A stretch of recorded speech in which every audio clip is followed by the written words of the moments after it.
So friends, welcome to this wonderful lecture.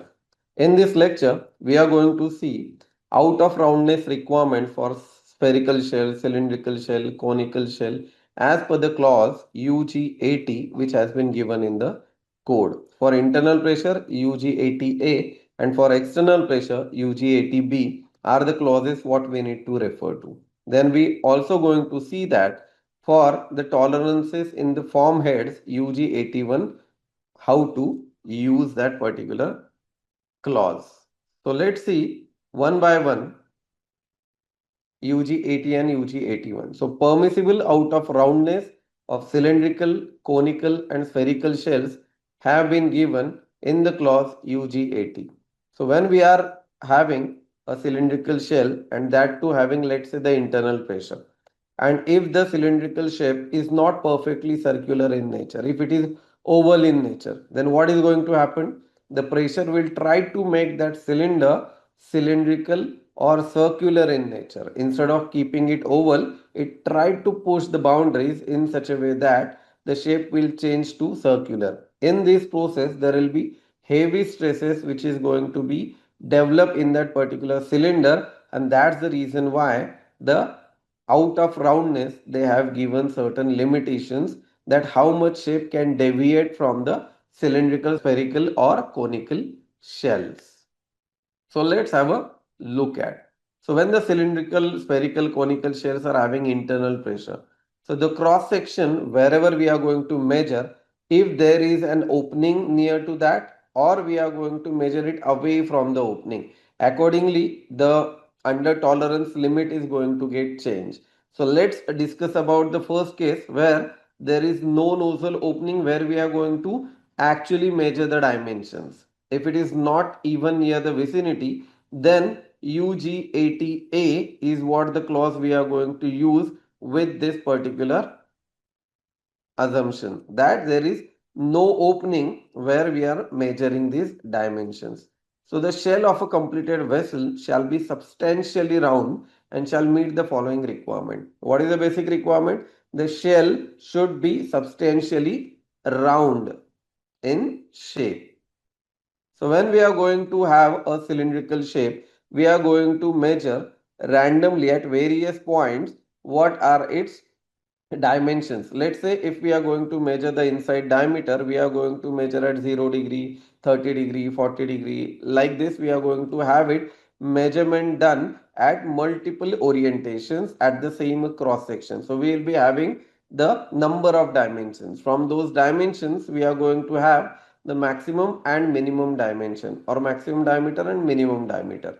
So the difference between the maximum and minimum inside diameter at any cross section shall not exceed 1% of the nominal diameter at the cross section under consideration. Why it is been written the cross section under consideration? In a cylinder, we can measure it at multiple locations, right? Let's say at 500 mm distance, 600 mm distance, 800 mm distance away from the tan line we can measure.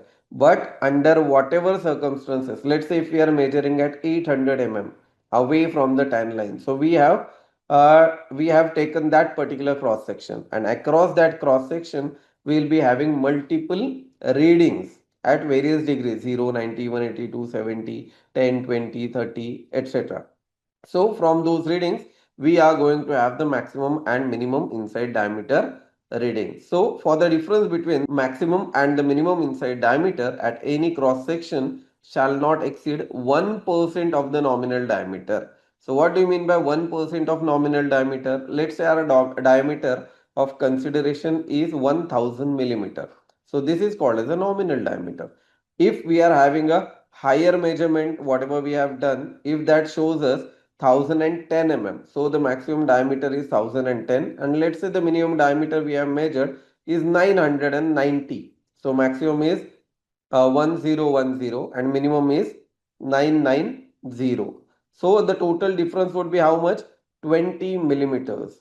And 1% of 1000 millimeter would be how much? 1% would be 10 mm.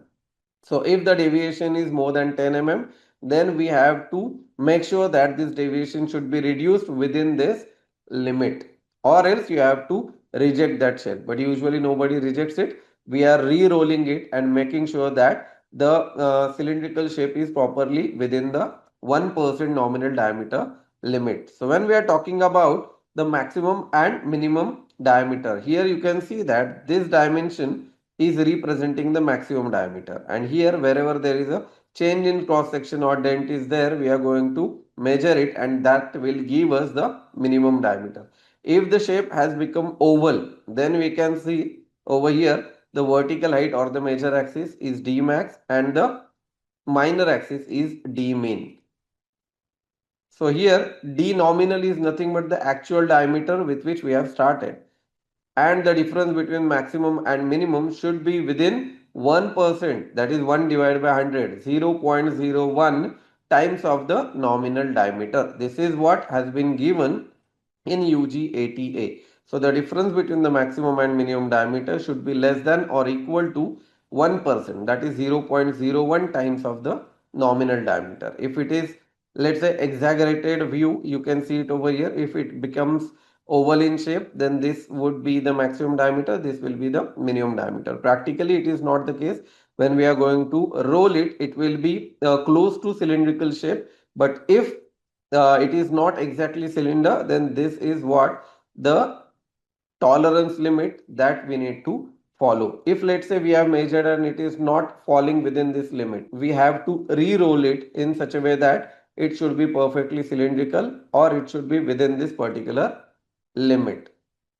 The diameters may be measured on the inside or outside of the vessel. You can measure the diameters from the OD or from the inside diameter as well. If measured from outside diameter, the diameter shall be corrected for the plate thickness. If I have measured the OD, then we have to subtract the thicknesses to get the inside diameter, because the ultimately 1% of inside diameter is what has been given the limit, or the 1% of nominal means inside diameter. At the cross section under consideration, the diameters may be measured from inside or outside of the vessel. If measured from outside, the diameter shall be corrected for the plate thickness. Let's say this is inside diameter. If we are going to measure from inside, and if we are going to measure it from the outside, we will having the outside diameter. So from that we have to subtract the thickness from either side to get the inside diameter, and that diameter we have to use for the maximum and minor diameter, and from that we have to get the deviation, and that should be less than 1% of the nominal diameter. This is all about if there is no opening wherever we are going to measure these dimensions. But what if there is a nozzle opening wherever we are going to measure the dimensions, or we are measuring it very close to that opening? If it is not exactly on the opening, but if it is very close to the opening, then what should be the out of roundness values that has been given in the code? So cross sectional measurement through or in vicinity of any opening. So let's have a look at. So when we are measuring it close to the nozzle opening, so the code has given us some higher value for the under tolerance, because it is likely that there will be some higher deviation would be there, because as we are going to create an opening, so their slightly change in shape is inevitable to have. So to take care of that, they have allowed some higher margin. So let's go through that. When the cross section passes through an opening, what they are talking about, if the cross section is passing through an opening or within 1 ID of the opening measured from the center of the opening, the permissible difference in inside diameter given above may be increased by 2% of the inside diameter of the opening. If we read it, it sounds very confusing, isn't it? So what should be the final limit? So let's understand it through a diagrammatic representation. Let's say this is a plan view of a cylinder. We are having an opening over here. So this is nozzle neck, what you can see in the purple color, and the actual opening, let's say it is D1. So what is been written over here, or within 1 ID of the opening measured from center of the opening. So what they are talking about, this. So we have to measure from 1 ID. From here, let's say D1 is the opening size. So from center line on one side, we have to measure it as 1 ID, and this should be the new diameter. So we are going to have an hypothetical envelope which is having a diameter which is equal to 2 times of the nozzle opening, or on one side the radius would be equal to the 1 ID. So what is been written, when the cross section passes through an opening or within, if we are going to measure the cross section, and if that cross section measurement we are going to have, if that passes through the opening itself or within 1 ID of the opening, 1 ID of the opening measured from the center line of the opening. So 1 ID of the opening measured from center line of the opening. So if it is on this side and on this side equal to the opening diameter, so in that case this limit is applicable. So what is the limit what they have given? They have increased the limit, right? The permissible difference in the inside diameter given above means the Dmax minus Dmin should be less than or equal to 1% of the nominal diameter. That limit what has been given may be increased. So that limit may be increased by 2% of the inside diameter of the opening, not 2% of the nominal diameter of the vessel. Let's say the vessel is 1000 mm. So and the nozzle is 100 mm opening. So here they are talking about 2% of the nozzle opening. So 2% of 100 mm, not 2% of 1000 mm. Are you getting this? So this will be the parameter. So let's say if we are measuring at this cross section, which passing through this particular limit what has been given. So here you can have the higher limit for the out of roundness. If it is within this envelope, as we can see over here, if I am measuring here or here or here or here, so we can have the higher percentage of this. So the total under tolerance, or we can say that out of roundness what has been given to us, the original deviation that has been given, which is nominal diameter into 1%, which is 0.01 times of d nominal. This limit was there, but since we are going near to the opening or through the opening, it is been given that 2% means 0.02 times of the d1. d1 is nothing but the nozzle opening. So 1% of the cylinder opening plus 2% of the nozzle opening, this would be the new allowable out of roundness limit if we are measuring the dimensions within this envelope. Is it clear? Now, what if we are measuring away from that particular envelope, what has been given over here?